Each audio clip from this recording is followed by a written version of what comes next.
এমনিতেই blood sugar test করলাম, আমার সুগার লেভেল 10 আসলো। আমার কি ডায়াবেটিস হয়ে গেল? এরকম কনফিউশনে আমরা আসলে সবাই বা অনেকেই কম বেশি ভুগে থাকি। আসলে ডায়াবেটিস ডায়াগনোসিস করার জন্য যে গোল্ড স্ট্যান্ডার্ড টেস্ট সেটাকে আমরা বলি ওজিটিটি। আপনার ডায়াবেটিস যদি 10 আসে তাহলে আপনার যেটা করতে হবে সেটা হচ্ছে আপনাকে ওজিটিটি করতে হবে। ওজিটিটির মাধ্যমে আপনার খালি পেটে এবং খাওয়ার 2 ঘন্টা পর 2টা স্যাম্পল নেওয়া হয়। এই 2টা স্যাম্পলের মধ্যে যদি খালি পেটে আপনার ডায়াবেটিসের লেভেল 7 বা তার বেশি আসে এবং ভরা পেটে আপনার ডায়াবেটিসের লেভেল 11.1 বা তার বেশি আসে, তাহলে আপনি ডায়াবেটিসে আক্রান্ত।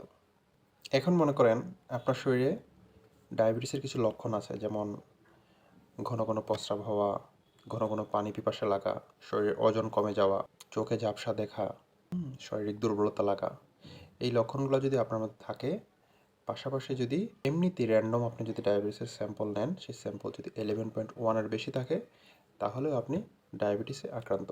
কিন্তু আপনার যদি কোনো ধরনের শারীরিক সিমটমস বা লক্ষণ না থাকে, সেক্ষেত্রে আপনার খালি পেটে এবং খাওয়ার 2 ঘন্টা পরের যে ওজিটিটি স্যাম্পলটা আছে, সেই স্যাম্পলের 2টারই ব্লাড রেঞ্জ ডায়াবেটিস রেঞ্জের উপরে হতে হবে।